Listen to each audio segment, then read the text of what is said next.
Bonjour ou bonsoir, nous sommes le 1er avril 2025. Oui, l'année avance vite. Je vous invite à faire un tour d'horizon de l'actualité du monde de l'intelligence artificielle de ce jour. Alors décryptons ensemble cette série d'informations. Commençons aujourd'hui par une levée de fonds historique.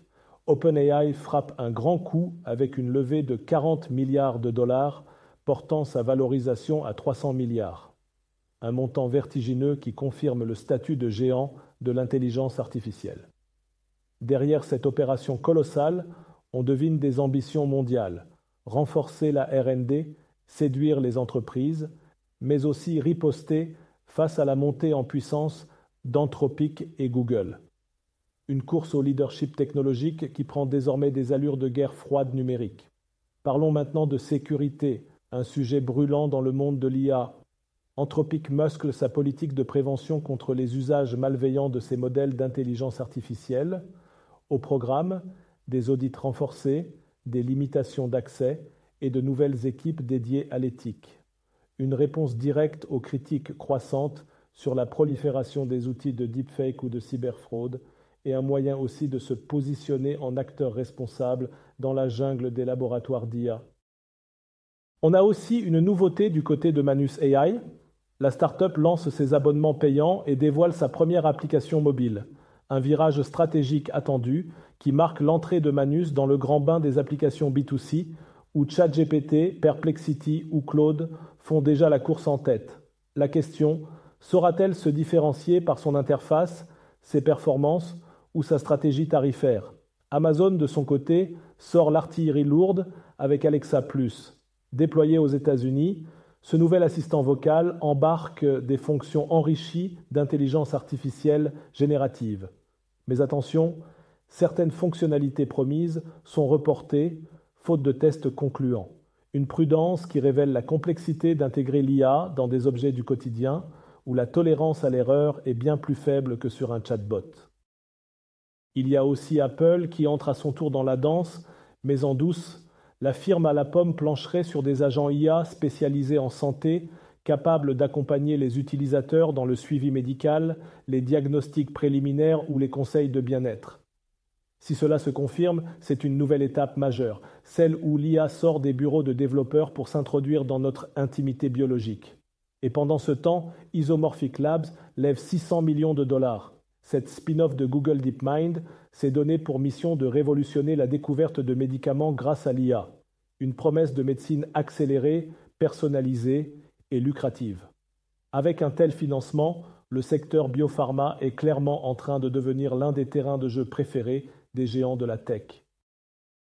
Mais la machine n'est pas infaillible. ChatGPT a connu une panne mondiale. Des millions d'utilisateurs sont restés bloqués pendant plusieurs heures, sans pouvoir accéder à leurs outils ou documents générés. Une situation qui rappelle à quel point nous dépendons déjà massivement de cette technologie, parfois jusqu'à l'aveuglement, et soulève une question clé. Où est le plan B quand l'IA tombe en panne? Place maintenant à l'image animée avec Runway et son modèle Gen 4. Ce nouveau modèle de synthèse vidéo promet des rendus plus cohérents, plus stables et plus réalistes que jamais.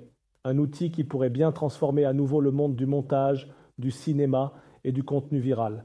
Mais au-delà du buzz, la vraie question reste, qui contrôlera demain la production d'images crédibles mais fictives? Justement, un autre outil d'OpenAI fait parler de lui.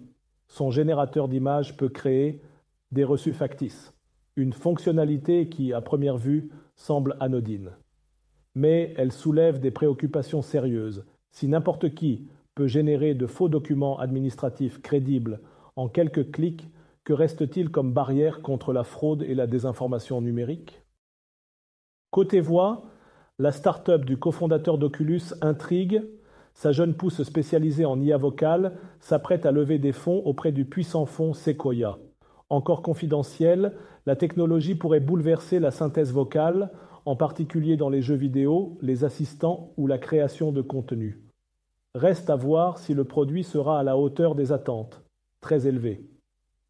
Direction la Corée maintenant, avec VRTN qui lève 73 millions de dollars. Cette start-up sud-coréenne se positionne sur l'IA générative locale avec des modèles entraînés en coréen et adaptés à l'écosystème régional. Un bel exemple de souveraineté numérique face aux mastodontes américains qui illustre aussi l'émergence d'un pôle asiatique de l'IA hors Chine. Le nouveau générateur d'images d'OpenAI est désormais accessible à tous. Avec ses performances époustouflantes, il permet à chacun de créer des visuels photoréalistes, artistiques ou abstraits en quelques secondes. Si l'outil démocratise la création, il pose aussi la question de la saturation du web en images non vérifiées, au risque de brouiller encore plus notre rapport à la réalité. OpenAI va aussi jouer la carte de la transparence partielle. L'entreprise s'apprête à dévoiler une partie des poids d'un nouveau modèle d'IA générative, une démarche très attendue dans le milieu scientifique, même si elle reste très encadrée. Objectif : regagner la confiance de la communauté tout en gardant un avantage compétitif. Mais tout ne va pas dans le sens d'une croissance infinie. Plusieurs grandes entreprises commencent à réduire leurs investissements en IA. En cause, les coûts énergétiques, les résultats incertains et la pression des actionnaires. Une correction naturelle après l'euphorie ou un signal d'alerte sur la viabilité du modèle économique actuel de l'IA générative. Et pendant ce temps, le Royaume-Uni sème la zizanie.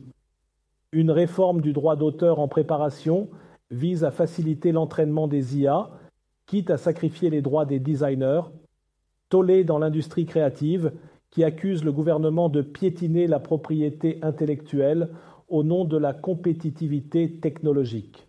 Un débat explosif qui pourrait faire école ailleurs. Elon Musk, lui, continue son grand recyclage. Il vient d'annoncer la fusion de XAI avec X, sa plateforme sociale. Objectif : intégrer une couche d'intelligence artificielle maison à l'écosystème X ou Twitter. Un pas de plus vers sa vision d'un super assistant intégré au quotidien numérique. Mais pourquoi faire exactement ? Le flou reste total. Et pour finir, un peu de recul critique. Un rapport choc révèle que 76% des chercheurs en IA estiment que les modèles actuels, même boostés, ne suffiront pas à atteindre l'intelligence générale artificielle. Un rappel salutaire. Malgré les progrès fulgurants, le Graal d'une IA qui comprend tout reste encore hors de portée. Bonus lecture. The Optimist dévoile les coulisses de l'éviction temporaire de Sam Altman. Le livre révèle les frictions internes à OpenAI, les luttes d'influence et les inquiétudes autour du pouvoir personnel d'Altman. De quoi éclairer autrement la gouvernance de ces nouvelles entreprises mondes dirigées par des visionnaires parfois jugés incontrôlables. Ainsi s'achève cette revue de presse. Merci à vous d'avoir prêté l'oreille, ouvert l'esprit et partagé ce moment d'écoute avec moi. Si ces informations ont résonné, si ces actualités vous ont interpellé, alors mon pari est gagné. Sinon, on fera mieux la prochaine fois. On se retrouve très bientôt, si le cœur vous en dit, pour un nouveau sujet d'analyse et de réflexion. D'ici là, prenez soin de vous et n'oubliez jamais, derrière chaque information se cache un enjeu, une vérité éventuelle à décoder.